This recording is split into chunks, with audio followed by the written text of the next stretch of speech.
जो ये कहता था एक अकेला सब पर भारी, तो क्यों भाई 38 की जरूरत पड़ गई? इनके बुरे दिन ही नहीं, इनके इतने बुरे दिन आएंगे जितने बुरे दिन इन्होंने 9 सालों में इस देश की जनता को दिखाए हैं। देश का तानाशाह इतना डरपोक है कि झूठ के राह पर चल करके तमाम ऐसे आंसू निकालता है और जनता से जो है वोट की भीख मांगने का काम करता है। इस बार इनको वोट की भीख तो छोड़ो, वोट का टुकड़ा भी इनको नहीं मिलेगा, चाहे कितनी भी कोशिश कर लें।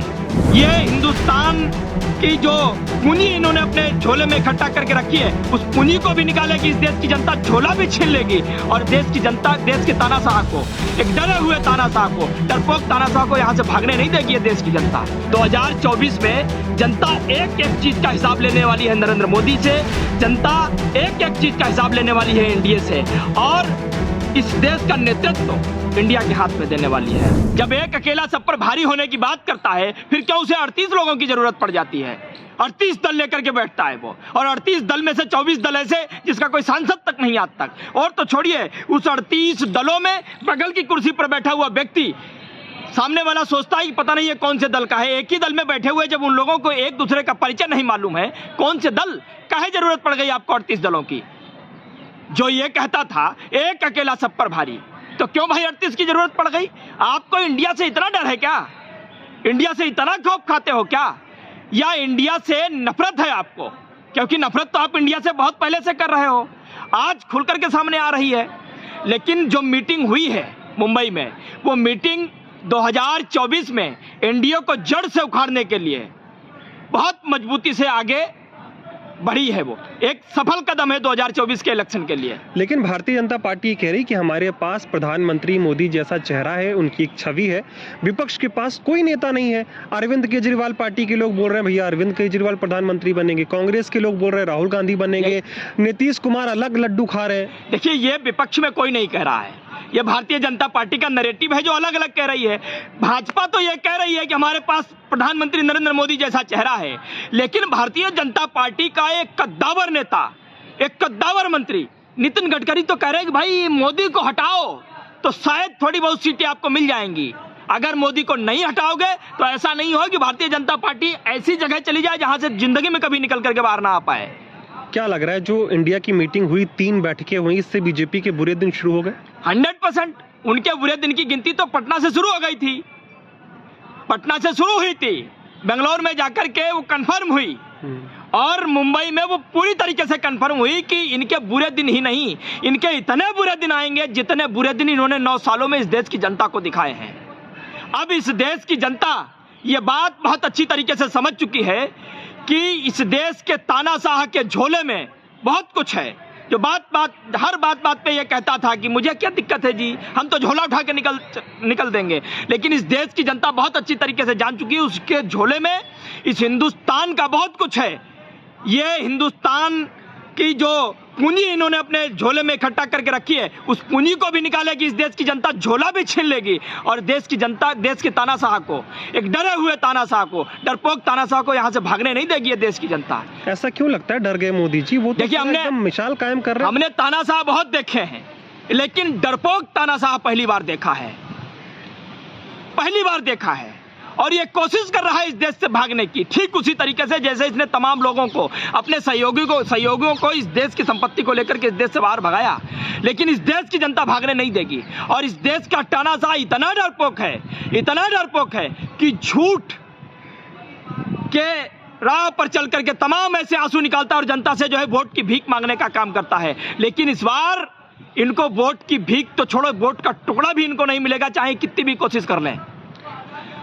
इस देश की जनता ने जितने आंसू बहाए हैं, हर एक आंसू का हिसाब होगा, यही होगा, पाई का हिसाब होगा। पैनिक है क्या बीजेपी में? अरे आपको पता हो कि सत्र बुलाया गया है, जैसे ही इंडिया की मीटिंग संपन्न हुई तो एक सत्र बुलाया गया है जिसको विशेष सत्र कहा जा रहा है, बल्कि वो विशेष सत्र नहीं है, वो मोदी का पैनिक सत्र है, मोदी के डर की एक मीटिंग है। और जिस मीटिंग में बताया जा रहा है कि हिंदुस्तान को बचाने के लिए, हिंदुस्तान का पैसा बचाने के लिए और हिंदुस्तान को एक नई राह दिखाने के लिए उसमें तमाम फैसले लिए जाएंगे। जब ऐसे फैसले लिए जाते हैं तो उसमें विपक्ष होता है कि नहीं होता है? यहाँ तो विपक्ष से कोई राय मशवरा नहीं, कोई सलाह नहीं, आपस में बैठ करके कौन है इस कमेटी में, कौन नहीं है, क्या फैसला लेंगे, ये डर दिखा रहा है। और आपको एक बात बता दूं, इस मीटिंग में हिंदुस्तान को सशक्त करने के लिए कोई फैसला नहीं लिया जाएगा। इस मीटिंग में बैठ करके इंडिया के खिलाफ कैसे रणनीति बनाई जाए, इंडिया को कैसे हराया जाए, इंडिया को कैसे जलील किया जाए, इंडिया को कैसे आतंकवादी संगठनों के साथ जोड़ करके इस हिंदुस्तान की जनता को भ्रमित किया जाए, इसके लिए वहां मीटिंग होने वाली है, ये फैसले लिए जाने वाले हैं। लेकिन आप आतंकी संगठनों की बात कर रहे हैं। जब कांग्रेस की सरकार थी तो आए दिन बम धमाके भारत में होते थे, अब नहीं होते। उसका कोई प्रमाण है? एक भी प्रमाण आप दिखा दीजिए। ये सिर्फ वो बातें हैं जो मीडिया के तहत, अखबार के तहत फैलाई गई। एक भी प्रमाण नहीं। और देश की जनता आप जान चुकी है बहुत अच्छी तरीके से कि जितनी भी बातें, इनसे कोई भी बात करो आप, ये नेहरू पे लेके जाएंगे, कोई भी बात करो राहुल गांधी पे लेके जाएंगे, कोई भी बात करो कांग्रेस पे लेकर के जाएंगे। अरे भाई, इस देश की जनता ने बहुत मेहनत करके कांग्रेस को बनाया, कांग्रेस ने बहुत मेहनत करके इस देश की जनता के लिए हिंदुस्तान को बनाया। 70 साल लगे हिंदुस्तान को बनाने में, आपने तो 9 साल में ही खत्म कर दिया। रिकॉर्ड तो वही है ना कि जो 9 सालों में उन्होंने किया देश की जनता के लिए, कांग्रेस 70 साल में नहीं कर पाई थी। इसी बात का तो सीना ठोकते ना मोदी जी। बिल्कुल सही कह रहे हो आप।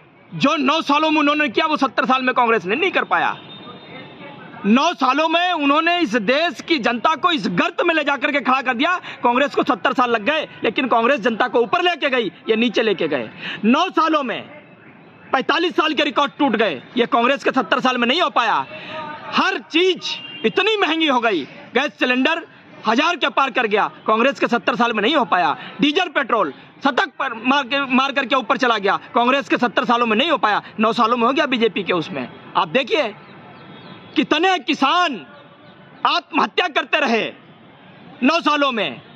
इसी सरकार ने यह वायदा किया था आय दोगुनी करने का, जुमला साबित हुआ पूरी तरीके से। ये 70 साल में नहीं हो पाया कांग्रेस में, लेकिन 9 साल में करके दिखाया मोदी। लेकिन बिना नियत और नेता के कैसे जीतेंगे? भारतीय राजनीति जो है वो नेताओं पे आधारित होती है। नेता देखकर वोट पड़ता है, किसको वोट देगी जनता? ये तो सवाल दिमाग में आता ही नहीं आता। अब बिल्कुल क्यों नहीं आता है?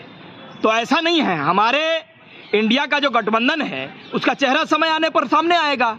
लेकिन फिलहाल अभी इस हिंदुस्तान की जनता सिर्फ एक मूड में है कि हम बीजेपी के खिलाफ वोट डालेंगे, हम मोदी के खिलाफ वोट डालेंगे, हम तानाशाह के खिलाफ वोट डालेंगे। और उसका कारण है क्योंकि इस हिंदुस्तान के एक ऐसे तानाशाह, जो डरपोक तानाशाह है, जिसने इस हिंदुस्तान की जनता को अपने मैनिफेस्टो से डिलीट कर दिया।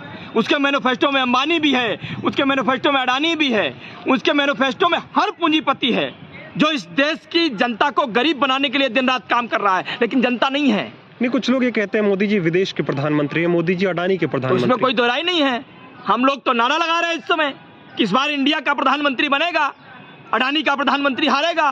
तो अडानी के प्रधानमंत्री हैं वो, नरेंद्र मोदी अडानी के प्रधानमंत्री भी हैं, नरेंद्र मोदी अडानी के स्पीकर भी हैं। इसमें कोई दोहराई नहीं है, कुछ छिपा हुआ नहीं, बिल्कुल पानी की तरह साफ है।